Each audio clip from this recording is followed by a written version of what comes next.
Hi எல்லாருக்கும் வணக்கம். Happy morning மக்களே. ஸோ நேற்றே ஒரு ஷார்ட்ஸில் உங்களுக்கு அப்டேட் பண்ணியிருந்தேன். என்ன அப்படின்னா, நேற்று வந்து நாங்கள் எங்களுடைய குலதெய்வ கோயிலுக்கு போயிருந்தோம் அப்படின்னு. ஆமாம் மக்களே, நேற்று வந்து எங்களுடைய குலதெய்வ கோயிலுக்கு போயிருந்தோம். எங்கே அப்படின்னா, எப்போ நாங்கள் மதுரை வந்தாலும், அதாவது வீட்டுக்கு வந்தாலும் அப்போ வந்து போயிடுவோம். குறைஞ்சது ஒரு 3 மாதத்துக்கு ஒரு தடவை, இல்லை 2 மாதத்துக்கு ஒரு தடவை ஏதாவது விசேஷம், ஃபங்க்ஷன், யாருக்காவது நம்ம பத்திரிக்கை இன்விடேஷன் கொடுத்துருப்பாங்க, நம்மளுக்கு பத்திரிக்கை வச்சுருப்பாங்க. ஸோ எப்போனாலும் நம்ம வர வேண்டியதாக இருக்கும். ஏன்னா நிறைய பேர் என்ன பண்ணுறாங்க அப்படின்னா, வீட்டுக்கே வந்து இன்விடேஷன் கொடுத்துட்றாங்கல்ல. ஸோ அப்போ நம்மளுக்கு வீட்டுக்கே வந்து இன்விடேஷன் கொடுக்கும்போது நம்ம கண்டிப்பாக அவங்களுக்கு நம்ம போய் தான் ஆகணும். அப்படின்றப்ப ஏதாவது ஒரு ஃபங்க்ஷன் என்னன்னு தெரியல, இந்த ஒரு 1 இயராகவே தொடர்ந்து மதுரைக்கு அப்பப்போ 2 மந்த்ஸ்க்கு ஒரு தடவை, 3 மந்த்ஸ்க்கு ஒரு தடவை வந்துடும். எப்படினாலும் ஏதாவது ஒரு ஃபங்க்ஷன் வந்துடும். ஸோ வர வேண்டியதாக இருக்குது. அப்போ எப்போல்லாம் டைம் கிடைக்குதோ அப்போல்லாம் எங்களுடைய குலதெய்வ கோவிலுக்கு போயிட்டு வந்துடுவோம்.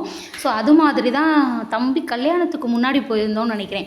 ஒரு 3 மந்த்ஸ் போகவே இல்லை, 2-3 மந்த்ஸ் ஆயிடுச்சு நாங்கள் போயிட்டு. அப்புறம் இந்த தடவை திடீர்னு தான், இல்லை ஒரு திங்கக்கிழமை தான் எப்படியும் ஊருக்கு போகிறதா பிளான் பண்ணியிருந்தோம். ஏன்னா நாங்கள் எதுக்காக வந்திருந்தோம் அப்படின்னு சொல்லி உங்களுக்கு ஷார்ட்ஸ்லேயே நான் அப்டேட் பண்ணியிருந்தேன். தம்பியோட ஒய்ஃபுக்கு வந்து தாலி பிரித்து கோர்க்கிறதா இருந்துச்சு. ஸோ அதுக்காக தான் வந்திருந்தோம். நல்லபடியாக தாலி பிரித்து கோர்த்தாச்சு. அந்த ஃபங்க்ஷனும் முடிஞ்சு. அடுத்து ஊருக்கு கிளம்புறதா பிளான் இருக்கிறப்ப தான், இல்லை நம்ம கோவிலுக்கு போயிடலாம், காலையில் கோவிலுக்கு போயிட்டு ஈவினிங் மேலே கிளம்பிடலாம் அப்படின்ட்டாரு. ஸோ திடீர்னு தான் பிளான் பண்ணோம். நான் 3 மாதம் ஆயிடுச்சு. எங்கள் குலதெய்வம் வந்து கருப்பசாமி கோவில்.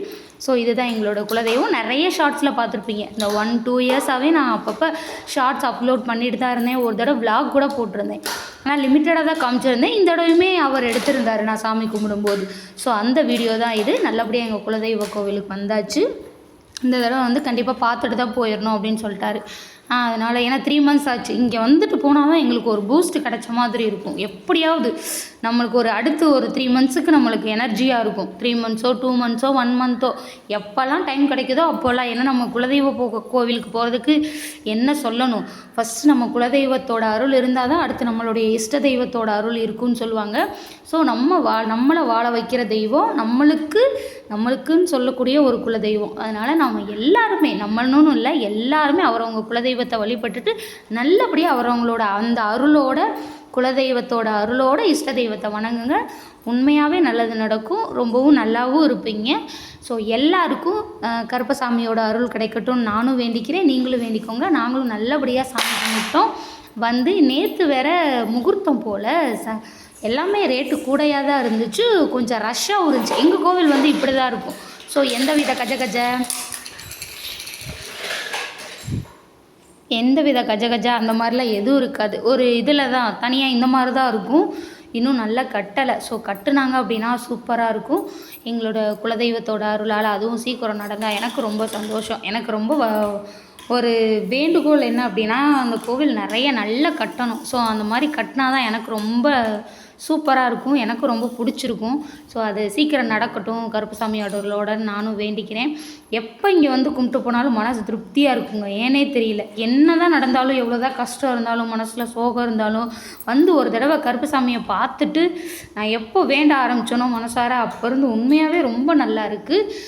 அவரை உங்கள் குலதெய்வத்தை கண்டிப்பாக ஃபஸ்ட்டு வேண்டிக்கோங்க. வேண்டிட்டு அதுக்கப்புறம் நம்ம இஷ்ட தெய்வத்தை என்னன்னாலும் வேண்டுதல் வச்சுக்கோங்க. எனக்கு இங்கே வந்து பார்த்துட்டு போனால் தான் கொஞ்சம் பூஸ்ட் கிடச்ச மாதிரி இருக்குது. அவருக்குமே அது உணர்ந்திருக்காரு. ஸோ அதனால தான் நானுமே யோசிக்கலை.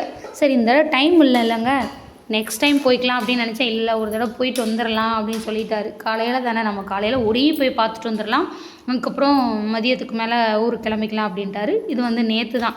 ஸோ நேற்றுமே முகூர்த்தம் போல் அந்த சைடு பஸ் ஸ்டாண்ட் சைடு பயங்கர ரஷ்ஷு. பட் இங்கே கோவிலுக்கு வர்றப்போ என்ன ஒரு அமைதி தினமாக, எனக்கு இந்த மாதிரி அமைதியான சூழ்நிலையில் நம்மளோட கையால் நாமளே சாமி கும்பிட்டு மனசார திருப்தியாக சாமிக்கு ஆரத்தி காமிக்கும் போது அவ்வளோ ஒரு சந்தோஷம், அவ்வளோ ஒரு திருப்தி. எல்லாமே நம்ம கையால் பண்ணுறோமா. ஸோ ரொம்ப ரொம்ப ரொம்ப சந்தோஷமாக இருக்கும். அடித்து பிடிச்சி சண்டை போடாமல், கூட்டத்தில் நெரிக்காமல், அதுவும் ஒரு விதமான சந்தோஷம்தான். ஆனால் இது மனசு திருப்தியாக சாந்தியாக உட்காந்து 1/2 மணி நேரம் கூட என்னெல்லாம் நம்ம மனசில் பாரம் இருக்கோ அதை நல்லபடியாக சாமிக்கிட்ட சொல்லிவிட்டு, மனசில் உள்ள குறையெல்லாம் கேட்டுக்கிடுவாங்களா, அமைதியாக உட்காந்து சொல்லிவிட்டு மனசு முழுக்க நிறைஞ்சு, அப்பா உன்கிட்ட நான் ஒப்படைச்சிட்டேன், நீ பார்த்துக்க அப்படின்னு சொல்லிட்டு வர்ற திருப்தி இருக்கே, அது ஒரு தடவை செஞ்சு பாருங்கள், சூப்பராக இருக்கும். அந்த மாதிரி தான் நேற்று நல்லபடியாக சாமி கும்பிட்டுட்டு கருப்பர்கிட்ட ஒப்படைச்சிட்டு நல்லபடியாக வந்தோம். ஸோ இந்த விளாக் இது தான். நெக்ஸ்ட் விளாக்கில் பார்க்கலாம். தேங்க்யூ ஃபார் வாட்சிங். Like, share and